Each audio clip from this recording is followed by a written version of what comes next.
And welcome back.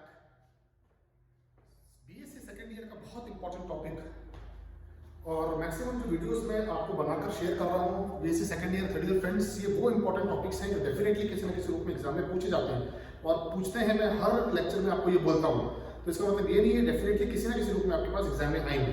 तो आज जैसे कि बोर्ड पर दिख रहा है कि जो इंपॉर्टेंट टॉपिक मैंने इसे जस्ट पहले आपके साथ शेयर किया, significance of mitosis, significance of meiosis और नॉन सिग्निफिकेंस ऑफ माइटोसिस, यानी कि सेल डिवीजन जो भी है माइटोसिस और मियोसिस, वो सेल डिवीजन के सिग्निफिकेंस और नॉन सिग्निफिकेंस एस्पेक्ट में शेयर कर चुका हूं। लेकिन इससे पहले का एक इंपॉर्टेंट टॉपिक है, सेल डिवीजन से पहले का माइटोसिस डिवीजन हो या मियोटिक डिवीजन हो, एक कंसेप्ट डेवलप हुआ जिसे कहते हैं, जो आज टॉपिक सिलेबस में लिखा हुआ है, सेल साइकिल।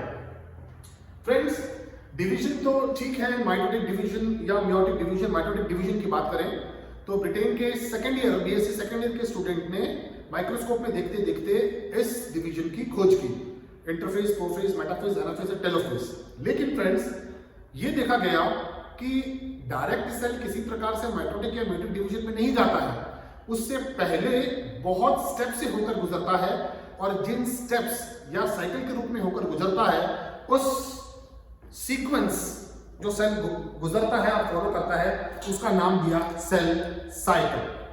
तो फ्रेंड्स, जो सेल साइकिल है, वो सेल साइकिल समझने के लिए ये इस तरह से एक साइक्लिक रिप्रेजेंटेशन है सेल का।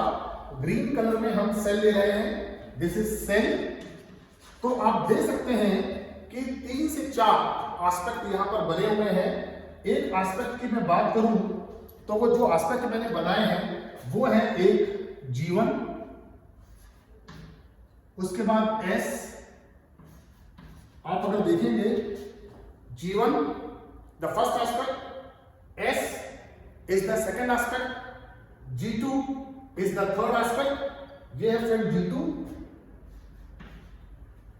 ये है G2 is the third aspect and fourth aspect is the M, fourth aspect is M। तो फ्रेंड्स, बेसिकली 4 जो एस्पेक्ट हैं इस साइकिल के, जिसे सेल साइकिल का नाम दिया, 4 एस्पेक्ट्स या फेजेस या पॉइंट से होकर गुजरता है। एक है G1, S, G2 और M, और ये इस तरह से साइक्लिक रिप्रेजेंटेशन के रूप में निकलता है और अपने जर्नी को पूरा करता है। तो इसमें होता क्या है फ्रेंड्स? सेल साइकिल में क्या होता है? बेसिकली सेल साइकिल की definition it is a sequential method through which a cell undergoes a sequential method in which a cell prepare itself. कोशिका अपने आप को विभाजन में आने के लिए प्रिपेयर करती है, और वो कोशिका जो विभाजन में आने के लिए अपने आप को विभिन्न चक्रों से होकर गुजरकर प्रिपेयर करती है, उन सीक्वेंशियल चक्र को उस पर्टिकुलर कोशिका या सेल के लिए सेल साइकिल कहते हैं। ये 4 प्रमुख भागों में होकर अपना सीक्वेंस पूरा करते हैं हर एक कोशिका, जिसमें है G1, S, G2 और M। इनके दूसरे नाम भी जो है सीक्वेंस के दिए गए हैं। ये है प्री डीएनए सिंथेसिस फेज।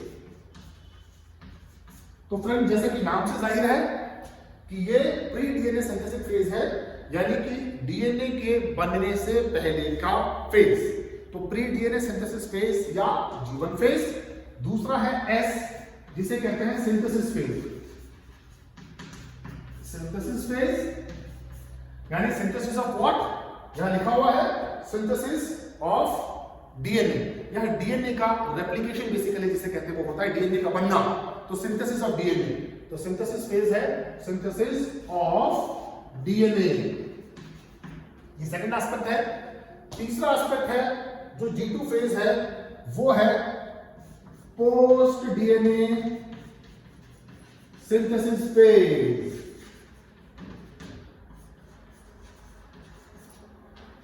तो जैसे कि नाम से सही है फ्रेंड्स, सेल है, सेल ने अपने आप को प्रिपेयर किया, वो प्री डीएनए सिंथेसिस फेज में रहा, उसके बाद डीएनए के सिंथेसिस फेज में आया, जिसको एस फेज कहते हैं, डीएनए सिंथेसिस फेज। उसके बाद जब डीएनए का सिंथेसिस हो गया तो नेक्स्ट स्टेप है पोस्ट डीएनए सिंथेसिस फेज।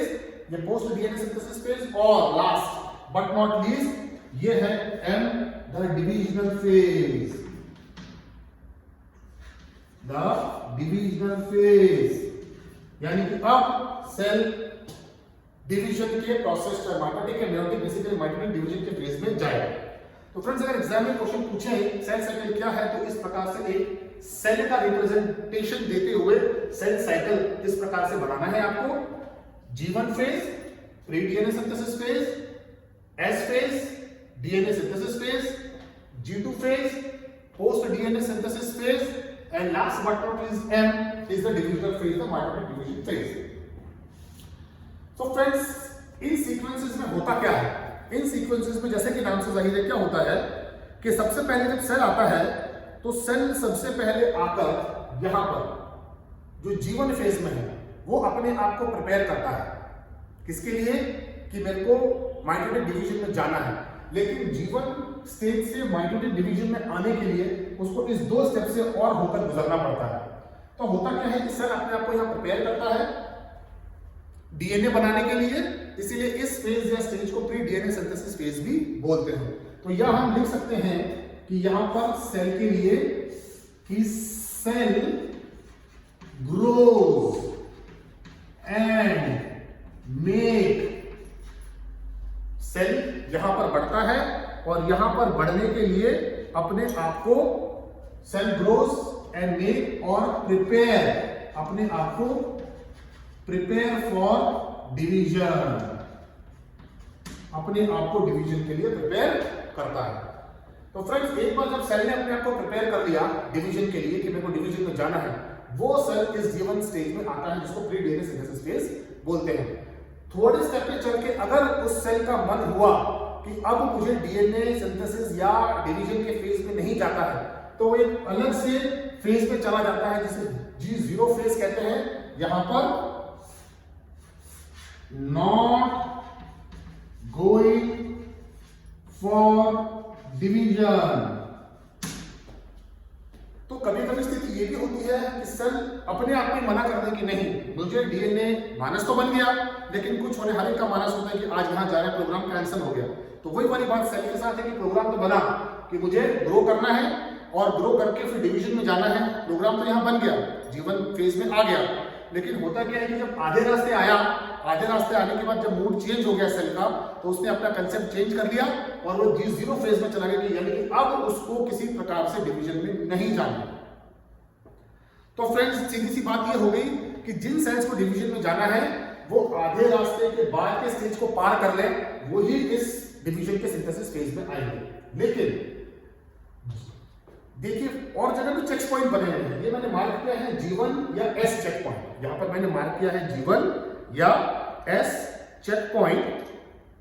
तो ये वो स्टेज है फ्रेंड्स, यहां तक भी आने के बाद, इससे पीछे पीछे यहां तक आने के बाद, यहां तक अगर सेल चाहे तो अपना मूड बदल सकता है और वापस जाकर वो इस फेज में 0 में जाकर सेल डिवीजन नहीं करेगा, ये उसका कंसेप्ट रह सकता है, कहने का मतलब है। लेकिन इस चेक पॉइंट को उसने अगर पार कर लिया इस सेल ने, तो इस सेल का मतलब यह है कि डेफिनेटली या कमिटेड जिसे कहते हैं, committed to go for division.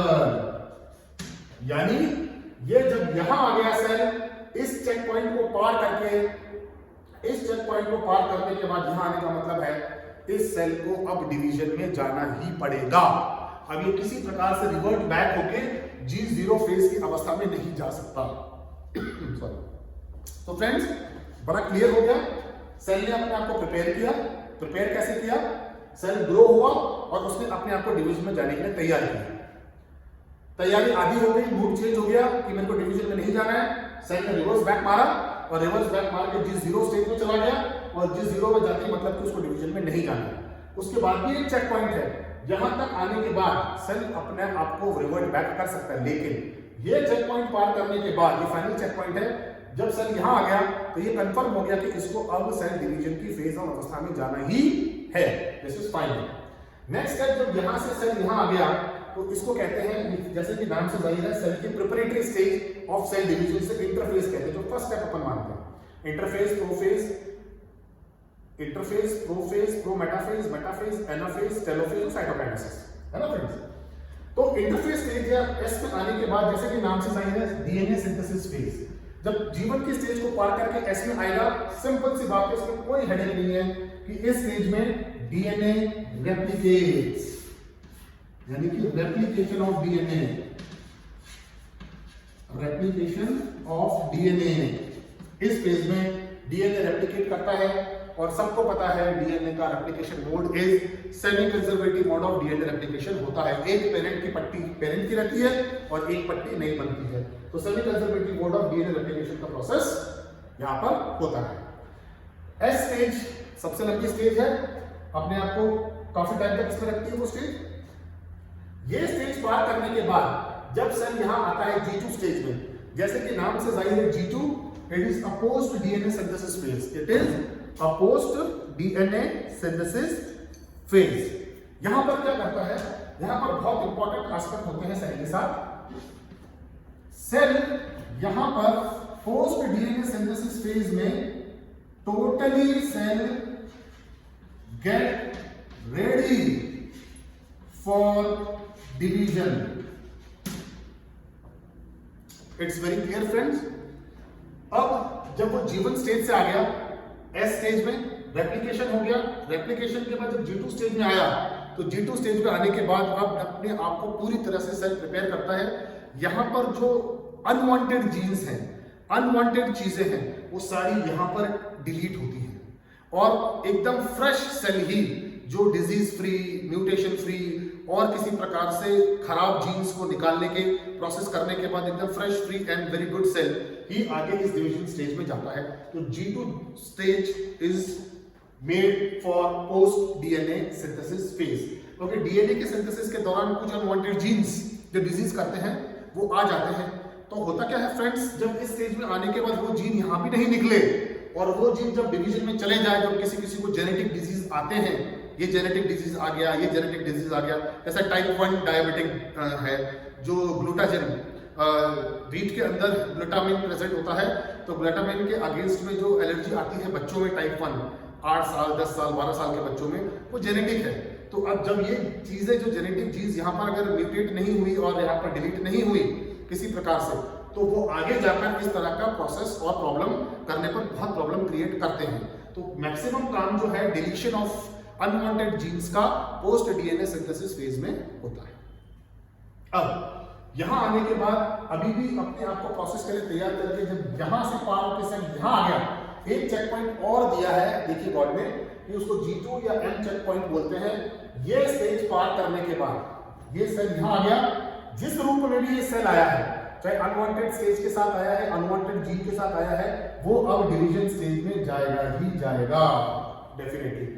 और स्पिंडल फाइबर फॉर्मेशन के बाद जो डिवीजन में हम देखते हैं मेटाफेज, एनाफेज, टेलोफेज वाली स्टेज में स्पिंडल फाइबर फॉर्मेशन सेंट्रियोल्स के साथ, वो स्टेज यहां पर पूरी होती है और यहां पर पूरी होने के बाद सेल जो बाकी इंटरफेस के बाद के सारे स्टेप हैं, जिसे अपन कहते हैं सारे स्टेजेस जो है वो है प्रोफेज, मेटाफेज, एनाफेज और टेलोफेज।